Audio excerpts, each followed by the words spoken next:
Okay, so next we're going to move or transition from doing our warm-up or exercise, which you can do all by itself. Then again, like I would do that on day one, first thing in the morning, the next day, or the next afternoon, come home from work, throw on some type of glove. I go between mixed martial arts or finger-free type gloves to regular boxing gloves.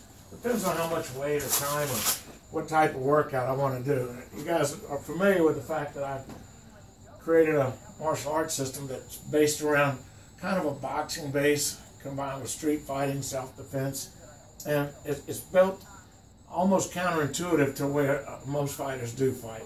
So one of the things a boxer's going to do is throw his regular punches, and you've seen through the years the old peekaboo fighting style. I've got a framing workout that I use in a defensive fashion, and now I've started incorporating the frame into when I actually throw my initial punches. So your weight's going to be transitioned a little bit to the lead leg, maybe 60-40, so you can move a little quicker with the idea that somebody might be kicking at your legs or foot sweeping you. So this is going to be part of the mindfulness of what you do. So whatever you do, just make sure that you know what the counter or what the other guy's going to be attempting to do to take that away from you, right? So here, unlike a regular boxer or Muay Thai guy, I've got my weight from ball of foot to ball of foot, a little bit more forward. My hands are always going to be a little above my shoulder so I can pick off punches.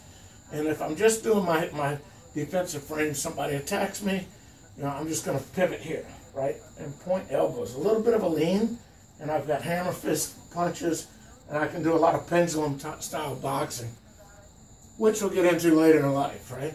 So from this position, I just want you to practice, when I pivot here, or if I slide to my left, my right hand comes up flush on my cheek, shoulder to the right hand, and this hand can move around. It's kind of like a double salute, right? But this is going to create a shield, because I've also created the same move defensively, but it's a very aggressive defense, where instead of this block, I may go to here.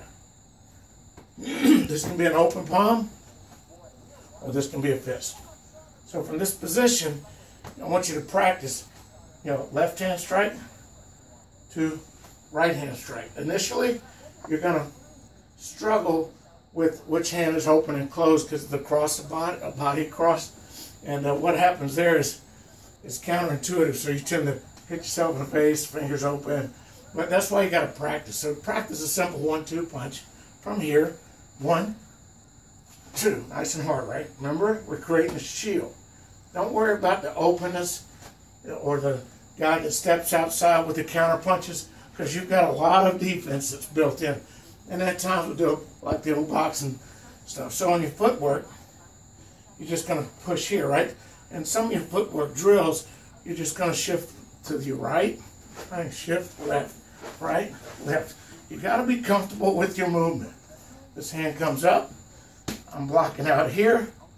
I'm blocking here, shielding against kicks there, and I can block out everything else, keeping you on the inside or in the pocket, so that you're in good shape here, right? This is part of where we're going to take you with the basic strikes with the American extension fighting. So it's going to be like this, right? 1, 2, 1, 2, 1, 2, right? And this hand is a shield and a block as well. So let's get to that point. Have fun. As for me, for today, I'm going to get into my workout. We'll talk about more stuff later.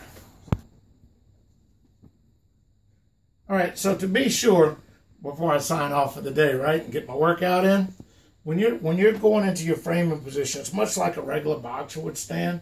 One of the things that's important, if you think you're walking down the street and you see an unsafe person in your mind, forget what other people think. Kind of tuck your chin and strengthen or tighten up the back of your neck. This may give you a quick advantage. So if somebody swings and your hands up, protect yourself. And by the way, your hands are going to cross your body. They're not going to cross themselves. There's some pinning stuff that can get you in a lot of trouble here if you have a skilled fighter that knows what he's doing.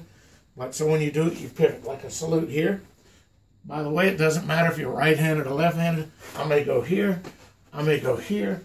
By the same token, if I make a mistake and I get my hand screwed up, it doesn't matter, right? So, but your effort is to go a little shift to your left or right.